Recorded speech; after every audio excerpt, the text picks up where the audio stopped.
தானாவே என்ன பண்ணும் அப்படின்னா it will automatically search for parking space. அது எப்படிப்பட்ட இடமா இருந்தாலும் என்ன பண்ணும் அப்படின்னா தானாவே வந்து ஸ்பேஸ் தேடி அதை நம்ம கையில் ஸ்டியரிங்ல நம்ம பிடிக்கணும்லாம் அவசியமே இல்லை.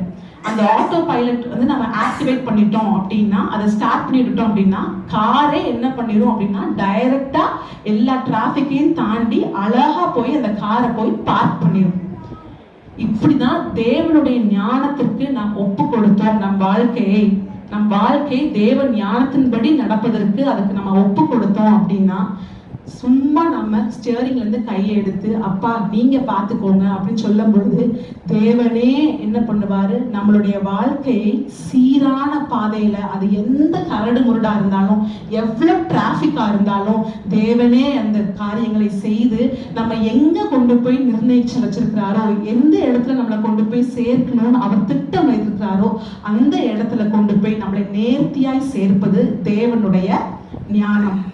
அப்படிப்பட்ட ஒரு தேவ ஞானம் நம்மளுடைய வாழ்க்கையில கண்டிப்பாக வேணும். இதுக்கு நாம் பிரயாசப்படணும். கர்த்தர் சொல்றாரு ஜேம்ஸ், நம்ம யாக்கோப்ல வாசிக்கிறோம், ஒருவன் ஞானத்துல குறைவுபட்டிருக்கிறான் என்றால் நீ என்னிடத்துல கேளு, நான் உனக்கு சம்பூர்ண ஞானத்தை தருகிறேன் என்று கர்த்தர் சொல்லுகிறார். நாம் அதை தேடி நாம் அதை அடைய வேண்டும். இப்படிப்பட்ட தேவ ஞானம் நம்முடைய வாழ்க்கையில நிச்சயமாக நல்ல முடிவுகளை எடுப்பதற்கு, ஜீவனை தரக்கூடிய முடிவுகளை எடுப்பதற்கு கண்டிப்பாக இந்த தேவ ஞானம் நம்மளுக்கு தேவை. எப்படி நம்மளுடைய கிறிஸ்தவ வாழ்வுக்கு விசுவாசம் ரொம்ப ரொம்ப அவசியமோ அதே போல தேவ ஞானமும் ரொம்ப ரொம்ப அவசியம். விசுவாசத்தை கொண்டு நம்மளால சுகத்தை பெற்றுக்கொள்ள முடியும். ஆனால் இந்த தேவ ஞானம் இருந்தா நம்மளால தெய்வீக சுகத்துக்குள்ளாய் நடந்து செல்ல முடியும். உதாரணத்துக்கு நம்ம என்ன சாப்பிடணும், உள்ளுக்கு இருந்து ஆவியானவர் சொல்லுவார். இப்போ ஒழுங்கா நம்ம தூங்காம நம்மளோட ஹெல்த் நம்மளே ஸ்பாயில் பண்ணிட்டு இருக்கோம் அப்படின்னா, தேவ ஞானத்தினால நடத்தப்படுகிற ஒரு மனுஷனுக்கு உள்ள இருந்து ஆவியானவர் சொல்வது நன்றாக கேட்கும். ஆவியானவர் சொல்லுவாங்க, இல்ல இது தப்பு, இதை நீ சாப்பிடக்கூடாது, இது உடம்புக்கு கெடுதல், இது நீ ரொம்ப நேரம் என்ன பண்ணக்கூடாது, முடிச்சிருக்க கூடாது, நீ போய் தூங்குற டைம் ஆயிடுச்சு, நீ தேவனுடைய ஆலயம்.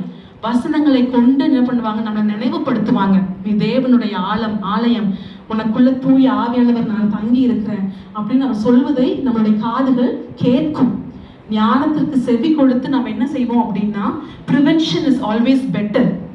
அப்ப நம்ம என்ன செய்வோம், நம்ம சுகத்தை பெற்றுக்கொள்வது, விசுவாசத்தை கொண்டு சுகத்தை பெற்றுக்கொள்வது ஒரு பக்கம், ஆனால் தேவ ஞானத்தின்படி நடந்து நம்மளை நிறைய காரியங்களிலிருந்து நம்மளை விலக்கி கொள்ளும் பொழுது we will walk in divine health. தெய்வீக சுகத்துக்குள்ளாய் நம்மளால் கடந்து செல்ல முடியும். அதே போல விசுவாசம் நிறைய சவால்களை ஜெயிப்பதற்கு நம்மளுக்கு உதவி செய்யும். சவால்களை ஜெயித்து விடலாம் விசுவாசம் இருந்தால். ஆனால் இந்த தேவ ஞானம் நம்மளுடைய வாழ்வில் செயல்பட்டது அப்படின்னா நம்மளால நிறைய சவால்கள் நம் வாழ்வில் வருவதை தவிர்க்க முடியும். தவறான முடிவுகள் எடுக்காத பட்சத்துல நம்மளுக்கு இந்த சவால்கள் நம்மளுடைய வாழ்க்கையில நேரிடுவதற்கான வாய்ப்புகளே இல்லை. அப்போ தெய்வீக ஞானத்துக்கு நம்ம ஒப்பு கொடுத்து நம்ம நடக்கிறோம் அப்படின்னா இந்த சவால்